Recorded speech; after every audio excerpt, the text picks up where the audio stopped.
Praise be to God. கர்த்தருக்கு ஸ்தோத்திரம்.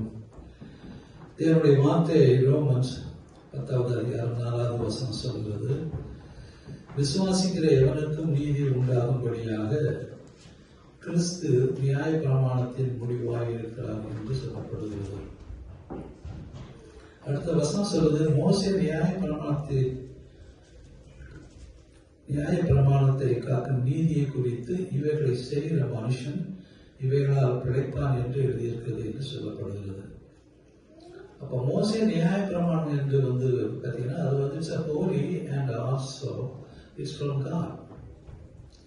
So அதில் சந்தேகமே கிடையாது. நியாயப்பிரமாணம் பரிசுத்தமானது, அது தேவனிடத்திலிருந்து வந்தது. அப்படி இருக்கும்போது அந்த நியாயப்பிரமாணம் ஏன் அது ஒரு மனுஷனை நீதிமன்றாக ஆக்கக்கூடாது, முடியாது என்று சொல்லி பார்ப்போம் என்றால், அந்த நியாயப்பிரமாணத்தில் ஒரு நியாயப்பிரமாணத்தை அவங்க செய்யாத தவறாக இருந்தால் கூட எல்லாமே அவங்க நீதிமன்றம் ஆக்கப்படாததாக இருந்தது. ஆனால் அந்த நியாயப்பிரமாணம் என்பது ஒரு மனுஷனுக்கு பார்த்தீங்கன்னா பிளஸிங் அப்பான் தி பீப்புள். நம்ம டியூஷனமி வாசிக்கும் போது 7வது அதிகாரத்தில் வாசிக்கும் போது பார்த்தீங்கன்னா 1000 தலைமுறைக்கு ஆண்டவர் கிருபை பாராட்டுகிறார் என்று சொல்லும்படியாக இந்த கட்டளைகளை, இந்த கற்பனைகளை கை கொடுக்கிறவன், ஆண்டவரை நேசிக்கிறவர்களுக்கு அவங்க 1000 தலைமுறை வரைக்கும் ஆண்டவர் அந்த ஆசீர்வாதத்தை கொடுக்கிற தேவனாக இருக்கிறார். ஸோ அந்த ஆசீர்வாதம் எப்படிப்பட்ட எங்கிருந்து வருகிறது? அது நியாயப்பிரமாணத்திலிருந்து தான் வருகிறது. ஸோ அதே நேரத்தில் நியாயப்பிரமாணம் என்பது it's a law. So the law bring a blessing as well as it's a curse.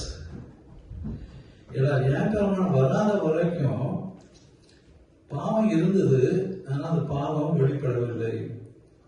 பாவத்தை சொல்ல முடியாது. இன்னைக்கு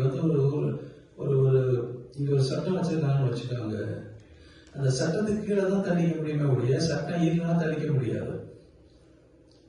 ஸோ அதே போலதான் நியாயப்பிரமாணம் என்ன பார்த்தீங்கன்னா அது ஒரு மனுஷனுடைய பாவத்தை அது வெளிப்படுத்துவதாக இருக்கிறது. நியாயப்பிரமாணம் இல்லாமல் இருக்கும்போது அங்கே பாவம் வெளிப்படவில்லை. ஸோ அந்த நியாயப்பிரமாணம் வரும்போது ஒரு மனுஷனுடைய பாவத்தை அது சுட்டி காட்டுகிறது. அதே போல நியாயப்பிரமாணத்தை கடைபிடிக்கிறவர்களுக்கு ஆசீர்வாதத்தை ஆண்டவர் வைத்திருக்கார் என்று பார்க்கின்றோம். So it has both blessing and also curse also. So இங்க விசுவாசத்தினால் நம்ம நீதிமானாக்கப்படுகிறதுனால பழைய ஏற்பாட்டு காலத்தில் இருந்த அந்த கர்ஸ், அந்த சாபம் நமக்கு கிடையாது. We are tied to the curse. Because by faith that we are making as ourselves, but God makes us as the righteous through the faith. So ஆண்டவருடைய விசுவாசத்துல நம்ம நீதிமானாக ஆக்கப்படுவதனால, ஆண்டவர் கிருபையினால நம்முடைய பாவங்கள் மன்னிக்கப்படுறதுனால பழைய ஏற்பாட்டில் உள்ள சாபம் நமக்கு கிடையாது. That's why we die to the law, for the curse comes out of the law. So ஆனால் அதை கடைபிடிக்கிறவர்களுக்கு இன்னும் ஆசீர்வாதம் உண்டு, அது ஒன்றும் சந்தேகமே கிடையாது.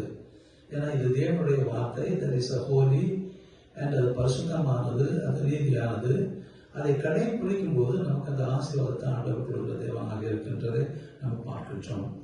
அதனால ஆண்டவர் அதற்கு அதுக்கு மறுத்தல் என்று சொல்லும் போது நியாயப்பிரமாணம் அவசியம் இல்லை என்று அப்படியாக இல்லை.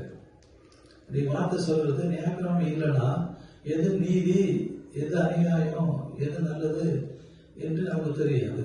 ஒரு ஆண்டவரை நம்ம எப்படியாக தொழுது கொள்ள வேண்டும் என்று நமக்கு தெரியாமல் இருப்போம். ஒரு தாய் தகவலை கணம் பண்ணுறதுன்னு எங்க எழுதியிருக்குன்னா பைபிள் எழுதியிருக்குது. அதனால we teach the children that you should honor your parents. அதுபோல என் பக்கத்தில் உள்ளது இஷ்யாது இருக்காதாக என்று எப்படி அது பாவம் என்று தெரியும்.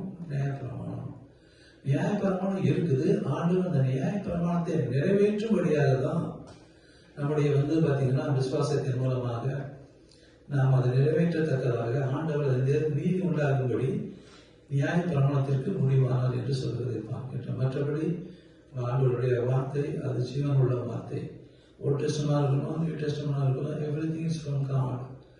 So it was written by the Holy Spirit. So அதனால அது நம்ம தப்பா எடுத்துக்கிட்டு சில சமயங்களில் எனக்கு நியாயப்பிரமாணம் அவசியம் இல்லைன்னா அவனை கொலை செய்யலாமா, கொலை செய்யலாமா, விபச்சாரம் பண்ணலாமா? ஸோ அது இருக்கிறதுனால தான் we know that we should not do it. So அப்போ வந்து நியாயப்பிரமாணத்தை நிறைவேற்றும்படியாக ஆண்டவர் வந்தார்.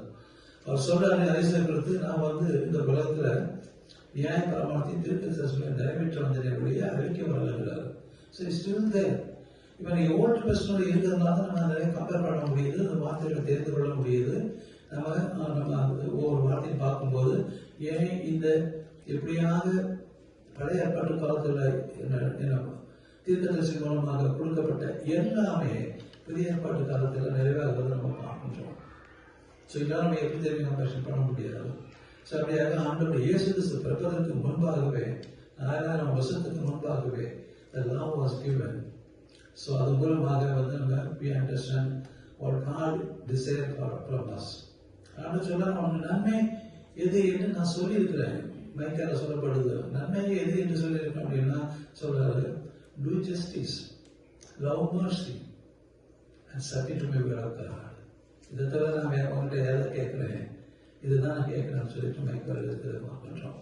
அப்படியே ஆண்டவர் இன்றைக்கும் வந்து பாத்தீங்கன்னா we are abided by the law and we are doing it. But how can we do it? By grace of God, by faith. நம்ம ஆண்டவருடைய கிருபையினால. இப்போ பார்த்தீங்கன்னா ரோமன்ஸ் 8வது அதிகாரத்தில் பார்க்கும்போது நீங்கள் கர்த்தருக்குள்ளாக இருந்து மாம்சத்தின்படி நடவாமல் ஆவியின்படி நடக்கிறவர்களுக்கு ஆக்கினை திருப்பிடம் இருக்குது. அப்போ கர்த்தருக்குள் இருந்து நம்ம மாம்சத்தில் நடந்தா என்ன சொல்றது, வார்த்தை பிரகாரம் நமக்கு ஆக்கினை தீர்ப்பு உண்டு. அப்படிதானே வெரி தெளிவா சொல்லப்படுறது. if you know in Christ and we don't walk in the flesh but walk in the spirit, that there is no condemnation. But if you walk in the flesh, there will be condemnation. அப்ப எப்படி நமக்கு ஆண்டவர் நம்ம எப்படி அந்த ரட்சிப்பு எப்படி இருந்தது?